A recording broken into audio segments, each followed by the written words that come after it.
তাদের আত্মত্যাগে আমার মায়ের ভাষা বাংলা ভাষা আজ রাষ্ট্রভাষা। আজ থেকে 57 বছর আগে আমরা তোমাদেরকে হারিয়েছি, কিন্তু তোমরা আমাদের প্রাণে চির জাগ্রত। আজ ভাষা আমাদের কানে সেই কঠিন সোনার শব্দ, আর তোমাদের সেই কঠিন ভাষার স্লোগান রাষ্ট্রভাষা বাংলা চাই। এখনো আমাদের স্মৃতিপটের ইতিহাসে থেকে উঠে আসে আইয়ুব খানের সেই ঘোষণা, উর্দুই হবে একমাত্র রাষ্ট্রভাষা। আর চারিদিক থেকে ভেসে আসলো প্রতিবাদের ঝড়। আজকের আয়োজন আমাদের যাত্রার প্রথম ধাপ। আপনাদের সবার সহযোগিতা কামনা করে করছি গভীর ভাষায় 10 মিলে করি কাজ আর রীতি নাহিলাজ। প্রথমে আমরা মোনাজাতের জন্য মুজাফর ভাইকে আহ্বান জানাচ্ছি। মুজাফর ভাই আসুন। আউযু বিল্লাহি মিনাশ শাইতানির রাজীম। বিসমিল্লাহির রহমানির রহিম। কুল হুয়াল্লাহু আহাদ, আল্লাহুস সামাদ, লাম ইয়ালিদ ওয়া লাম ইউলাদ ওয়া লাম ইয়াকুল লাহু কুফুয়ান আহাদ। আমরা সবাই একটু হাত তুলে আমাদের শহীদদের জন্য মোনাজাত করি। আল্লাহুম্মা আমিন। ربنا آتنا في الدنيا حسنة وفي الآخرة حسنة وقنا عذاب النار ربنا تقبل منا إنك أنت السميع العليم وتب علينا إنك أنت التواب الرحيم। ইয়া আল্লাহ, আপনি আমাদেরকে মাফ করেন।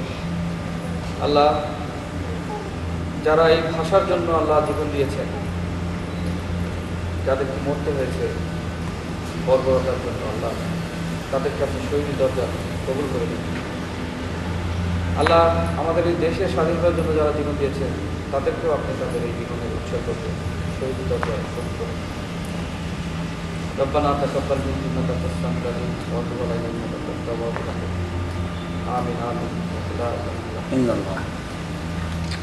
আমার দারুণের ভাইরা, দারুণের বোনরা, আমি ভাই বোন বলেই ডাকছি, কারণ এখানে আমার জীবনে সবাই ছোট। আরেকটা যে কারণে বলছি, আমি মনে করি যে আমাদের যে দারুণে যে বাঙালিরা এখানে আছে উপস্থিত এবং যারা আসেনি, এটা একটা পরিবারের মতো, এটা একটা এক্সটেন্ডেড ফ্যামিলি। আমরা যেরকম মিলেমিশে থাকি, এটা হচ্ছে একটা এক্সটেন্ডেড ফ্যামিলি। আমি যে চাই ইনশাআল্লাহ এটা পরে বজায় থাকবে। এই ফ্যামিলিটা খুব বড় জিনিস। আমাদের এই ফ্যামিলির রক্তের যোগ অনেকের সঙ্গে নাই, কিছুই আছে কিছু নাই, কিন্তু আমাদের যে যোগটা আছে সেটা হলো আমাদের ভাষা নিয়ে।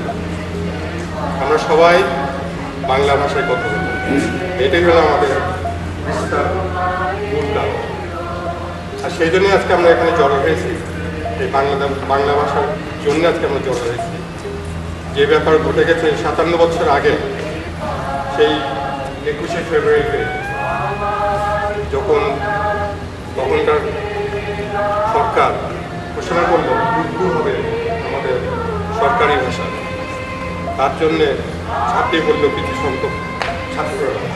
আপনি দেখে থাকবেন যে বাংলাদেশের ইতিহাসে সবসময় ছাত্ররাই প্রথমে এসব ব্যাপারে করেছে, এবং তারা যখন বাধা দিল তখন আমাদের কিছু ভাইরা শহীদ হয়েছিল। আমরা সেটার জন্য আজকে শহীদ হই। বাংলা ভাষা আমার মাতৃভাষা, বাংলা ভাষা আমার ভাষা, বাংলা ভাষা আপনার ভাষা, বাংলা ভাষা আমরা কথা বলি। আমি দেশ ছেড়েছি 35 বছর আগে, দেশের মাটি ছেড়ে দিয়েছি, কিন্তু ভাষা ছাড়িনি। ভাষা আমি আটকে রেখেছি এবং রাখবো, এটা আমাদের সম্পদ।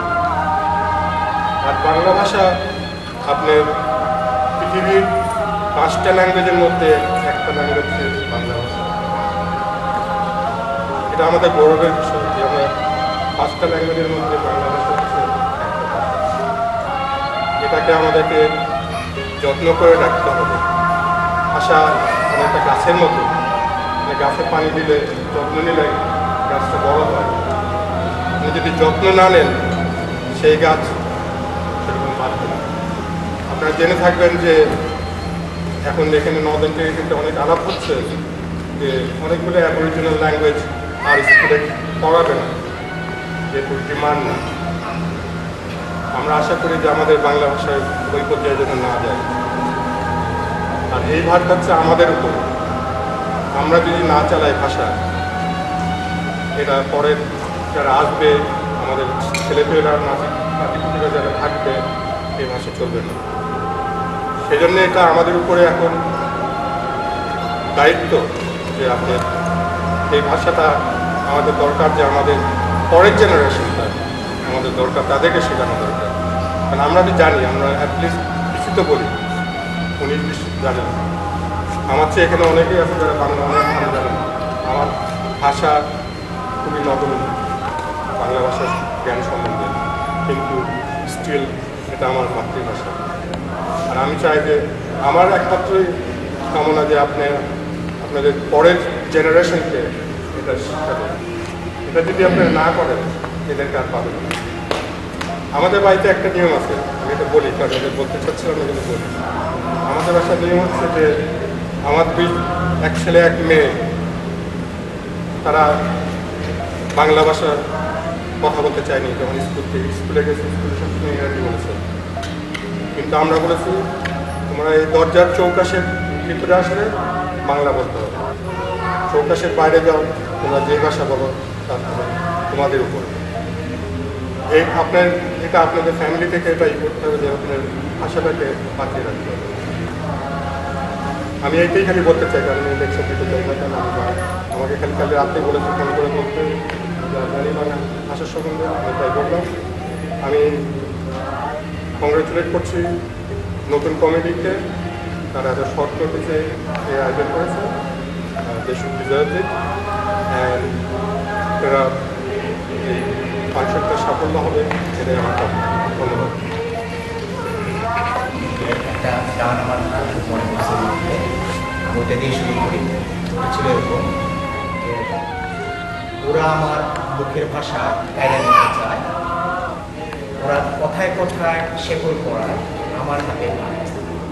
বেসিক্যালি এই ধারণা থেকেই যে আন্দোলনের যে মূল যে জিনিসটি যেটা উঠে আসছে, ওইটারই আসলে ফসল 1952 সালের এবং পরবর্তী 1971 সালের স্বাধীনতা। তো আমরা আসলে যে ভাষায় কথা বলি, এটা আমাদের মায়ের ভাষা, এটা আমাদের দেশের ভাষা, এটা আমাদের জনসাধারণের ভাষা, এটা বাংলা ভাষা।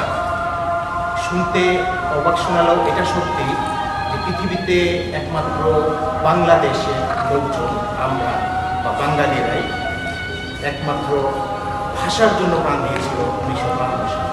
পৃথিবীর ইতিহাসে আর কোথাও ভাষার জন্য কোনো ঘটনার কথা শোনা যায়নি, কোনো মৃত্যুর কথা শোনা যায়নি। একমাত্র বাংলাদেশেই ভাষার জন্য প্রাণ দিয়েছিল, যে কারণে পরবর্তীতে ইউনেস্কো এটাকে আন্তর্জাতিক মাতৃভাষা হিসেবে দিবস হিসেবে ঘোষণা করে।